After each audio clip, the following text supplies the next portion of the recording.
Wes Streeting warns Labour is losing the fight against nationalism. Yeah, because anybody who's got two brain cells to rub together is extremely concerned about border control. In fact, I'd go one better than that and say they're not just extremely concerned. I think everybody who I know, every single person who I know, is now a single issue voter. That's the only thing they care about. Immigration.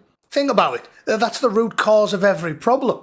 Especially when they've just announced that youth unemployment has reached an 11-year high. Youth unemployment's at an 11-year high, but every single job you can think of in the UK now is getting done by an Indian. And I don't care what the left go, yeah, doctor's an Indian. Like, oh, well, because doctor's a good job, so apparently that's all right. But it isn't, is it? Because I want jobs for English people. Council houses, infrastructure, the jobs market, arrests. Every issue goes back to immigration. So of course you're losing the argument, Wesley. You slippery, self-serving little gimp. Don't worry, I'm not going to play you the entirety of his speech. I'm just going to pick the best bits out of it and, well, rip the piss out of him.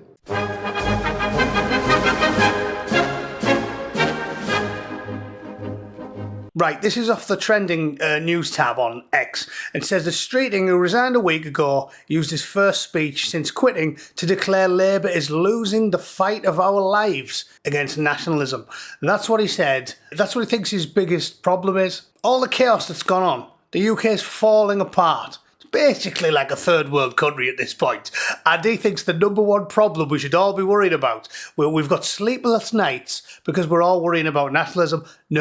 No, that's not what people are worried about. People are worried about immigration because every single problem that ails us is downstream of that problem. And the reason Trump's doing so well at the moment, even despite some missteps and annoying his base by malleting the Iranians, is because he fixed the one big problem, which is immigration. We went from 3 million illegals a year coming in to like 23. And funny old thing, everything gets better. It's a weight off your shoulders. Crime goes down, unemployment goes down, the healthcare system has less stress put on it, there's more social housing, there's less chance of you sitting down to enjoy a meal outside a restaurant, and a mentally ill foreigner drops his drawers and snaps one off 2 foot away from your face while you're trying to eat. Everything gets better. But I promised we'd rip him to bits. So I'll just pick a few choice highlights from his speech. Obviously, I'm not going to bore the tits off you and make you watch the whole thing. It's long as well. Who wants to listen to Wes Streeting talk for 15 minutes? But I'd rather spend 15 minutes dragging some particularly coarse sandpaper across my beanbag than listen to Wesley Streeting talk. So don't worry, I'll put a link into the whole thing if you want to watch it because you're a raving lunatic. I'll just pick a few choice moments to rebut. Because this is almost the definition of rearranging the deck chairs on the Titanic from Streeting. I think I'd rather have Abacus in charge. I would. At least she's funny.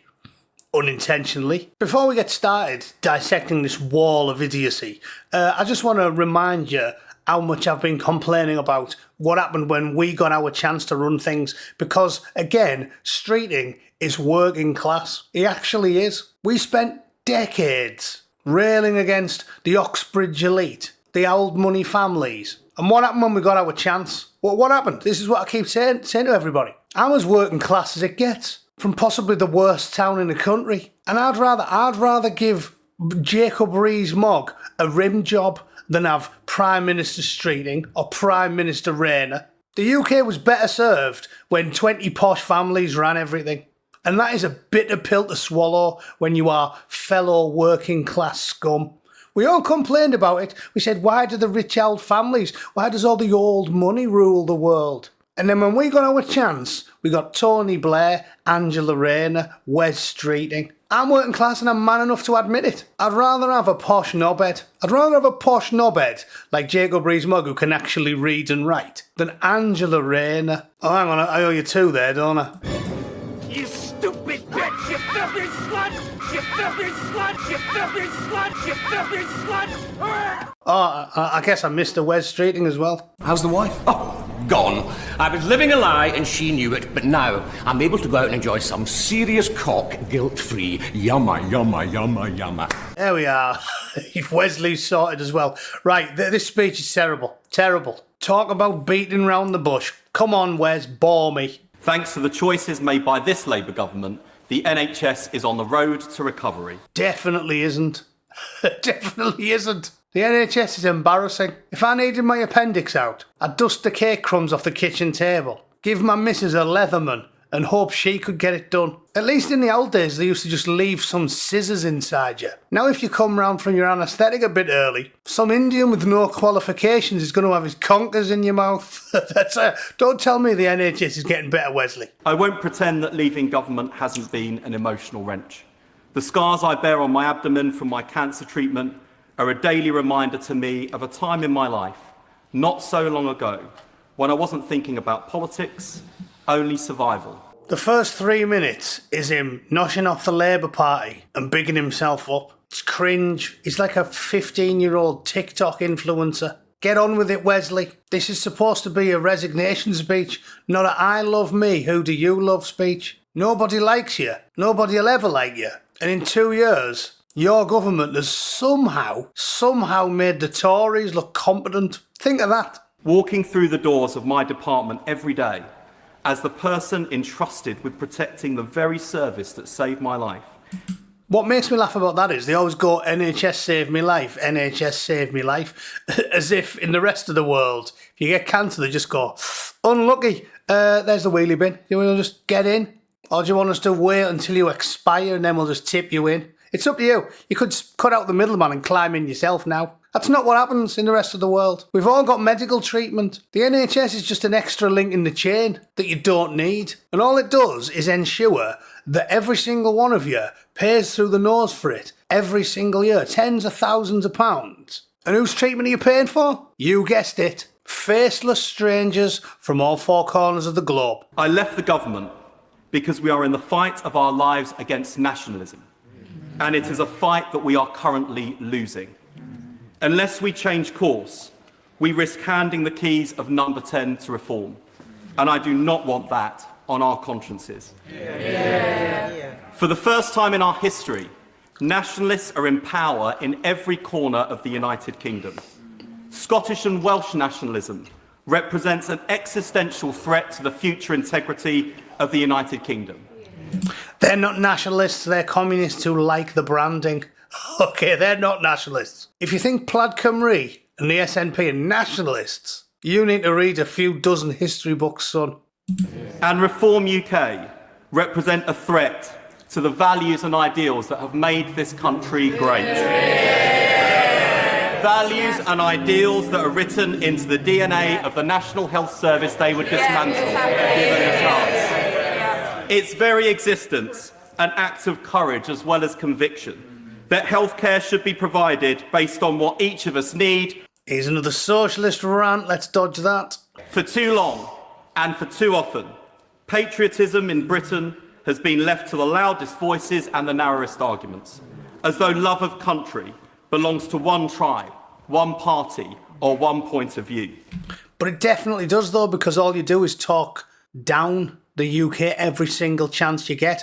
We've all seen fat, sweaty Lambtron shaking the Battenberg crumbs off his suit jacket in his fist, whilst ranting about the evils of colonialism and reparations. All you do is talk down our country. You can't talk down the country your entire career, and then when it suits you, post a speech on X about how much you love your country. It doesn't work. It's like a serial adulterer getting caught in bed with the au pair for the 14th time, and then telling everyone how much he loves his wife. It's a preposterous thing. The fact you even say it is embarrassing. A real man would just hold his hands up and say, yes, our ideology is one of hatred towards nation states and independent nations. We're globalists because we are radical collectivists and we believe in the greater good. And that's one world with no borders. Or whatever bollocks it is you want to come up with. But don't spend your life talking our country down and then try and give it Billy Big Licks now. It's not going to wash, is it, Wesley? But the Britain I believe in is bigger than that. You don't believe in Britain, you lying little weasel. Because patriotism is not about who you exclude. It is about who you stand beside. Patriotism is not about who you exclude. Yeah, definitely not. If you're an Englishman who doesn't want England to be entirely populated by Somalians and Pakistanis, well, you're not patriotic. Oh, patriotic. That doesn't mean proud of your own country. No. That means you want to fill your country with foreigners from all four corners of the globe who haven't got a single drop of English blood in the veins, have never even visited before, up until they arrive illegally and then get a council house paid for by the English people that you don't like. Makes loads of sense, Wes. Yeah, cheers. It is not rooted in fear of change or suspicion of difference. It's not rooted in fear of change. Imagine saying that with a straight face. If you're a patriot and you love your country, you want your country to stay the same. The clue's in the title for conservative people. They want to conserve things. Patriots are patriotic now and angry about the mass immigration policies because they want the England that they had during the childhood. I think back to how good my childhood was in the 80s and the 90s, and it genuinely makes me feel sad that no kids are going to grow up and have that. No, they're going to have drill rap, Stormzy and curry, prepared by, if you haven't seen my video on this last month, go and check it out, prepared by a man who gets washed less often than a stray dog. Right, that's what they're going to have. Words mean nothing to these people. I've said it many times, the dictionary means nothing to them. They just upend the chessboard and make their own rules. I'll tell you what patriotism means. What? It means hating your country, wanting your country to change completely from what it used to be, not wanting your own country's flag to be flown anywhere, and then advocating for the importation of people from loads of other countries. That's patriotism. It isn't patriotism. It isn't. This is why they bastardise the English language. They've always done it. They all have the same slippery way of talking, don't they? The sort of woke dictionary that's took over the world the last 10 years. You don't even need to hear what they're saying. You just need to see words like marginalisation, use of black bodies, heteropatriarchy. You just hear those words strung together for a 2-second increment, and you know the person you're talking to is a brain-dead woke ideologue with the IQ of a pork pie. It's very simple. It is rooted in solidarity, in the belief that we rise or fall together. Patriotism is rooted in communist buzzwords. Of course it is. That is the best of our country's story. A Britain where people from different backgrounds, different faiths, different nations and regions still see themselves in one another. It's total gibberish, isn't it? Patriotism means people from 83 different countries all move into a country. If you do that, that's going to be the most patriotic country in the world. Yeah, of course it is. And they aren't all going to prefer those 83 countries. And when there's a football or a cricket match, go on about those 83 countries and wave their flags instead. It's total gibberish. Everything he said is just nonsensical bollocks. Country where the son of Indian pharmacists can become our first Hindu Prime Minister without having his Englishness questioned. Yeah. And that only works one way. Joanna Lumley was born in India, but nobody thinks she's Indian. Aaron Wright won the golf tournament, and they said, oh yeah, well his parents are actually from Uganda and Sri Lanka and England. Oh yeah, and he's also a little bit Indian. But of those 4 countries, who was dancing in the streets? Well, the same people who were dancing in the streets when Rishi Sunak was the Prime Minister. Indians. If he's as English as Winston Churchill, why were the Indians dancing in the streets when Rishi Sunak went into Downing Street? Again, everything they say is just wrong. A patriotism built not on blood and soil, but on shared values, shared institutions, and shared responsibilities. I understand that the SNP and Plaid Cymru will not see themselves in the English nationalist politics of the party that sits behind them. But nationalism is not progressive, and nationalism and patriotism are not the same things. Yeah. Nationalism says, look inward, protect your own, turn away from the others. Patriotism says, this country is strongest when we are confident enough to be outward-looking, generous and united. Patriotism is strongest when you fill your entire country with Indians, Somalians and Pakistanis. It makes loads of sense, definitely. Patriots all around the world hate their own countries and their own flags and advocate for bringing in infinity foreigners. Did it make sense when you were typing it up, Wesley? Did it? Because it definitely doesn't make sense when you're spewing it out in Parliament. United, but not always the same. On these benches, we believe in a stronger Scotland and a stronger Wales. Well, they're not buying what you're selling, Norbert, because that was just gobbledygook. Let's just jump forward from this total drivel and get to his last bit. But patriotism isn't a lecture the old deliver to the young. It's a relationship. And for generations, Britain understood that relationship as a social contract. You work hard, you play by the rules, you contribute to society, and in return, you can build a decent life, a secure job, home of your own, a family if you want one, and the hope and conviction that your children will do better than you did.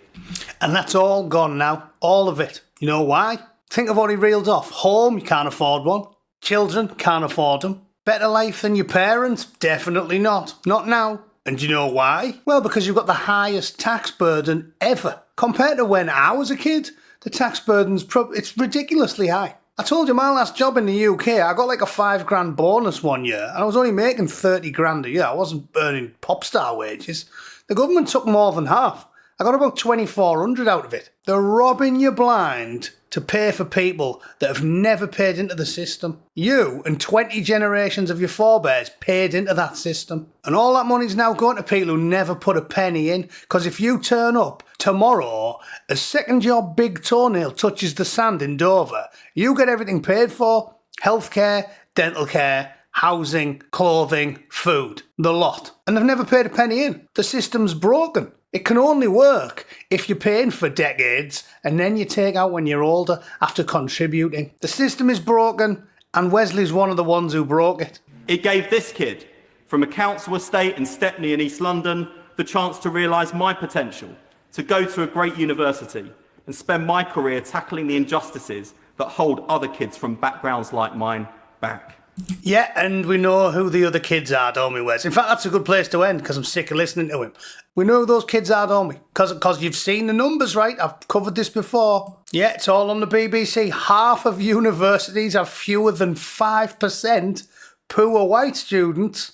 And poorer white pupils have been let down and neglected. You all know what's coming. You know the numbers. I've showed you them. The poorest kids in England, only 16% of them on free school meals can get a place at university, compared with 60% of black African and 60% of Bangladeshis and even Caribbean, the double them. So what does that tell you? What does it tell you? These numbers don't lie. That one's especially damning because if you take girls out of the equation, because they're getting all the education now, if you're a white lad from a council estate in the UK, now, it was all right for Wesley, but you ain't going to university. So there you go. That was just an advert for the Labour Party, bragging by the creepy, weird little twink who loves to talk about the council estate that he escaped from whilst simultaneously helping rob that same avenue from anybody else unlucky enough to have followed in his expensive shoes. To sum up, I'll simply say that that little pointless lecture he gave everybody is in no way grounded in reality. Every single normal person who isn't playing a political game in the UK knows that the biggest problem assailing us isn't nationalism. It's the open borders policy. It's the root cause of all of our issues. If you just got rid of 5 million unproductive foreigners from the UK in the next 12 months, everything would instantly get better. You don't even need to add any, you don't need to make any new laws, you don't need to do anything, because it's 5 million non-productive people who are taking money out of the system, taking houses, taking school places, using the roads. Shit, they're even making the bin men do more work. And you can be fair with it. I've seen people saying, oh, it's a complex debate. It's not a complex debate. Everything's online these days, everything's computerised. Check the national insurance and income tax contributions of every single person who's moved to the UK in the last 25 years. And if they're in the red because they've done nothing but take since they arrived, get rid of them. Get rid of them. Let some steam out the pressure cooker, free up some council houses, give the nurses and the doctors a breather, and get everybody back to work. I'm a single issue voter because a single issue is hamstringing the UK and making everybody miserable. And don't even start me on the crime statistics. I'm sick of showing you them. All right, you've all seen them. You've all seen them. Funny old thing, an illiterate pot-bellied warlord from a third world country is a little bit more likely to steal, stab and sexually surprise people than a middle-class university graduate from Fife. I mean, this isn't rocket science. But if you disagree, please have at it in the comments. All right? Let me know what you think down below. I'll see you tomorrow. Toodle pip. Cheers.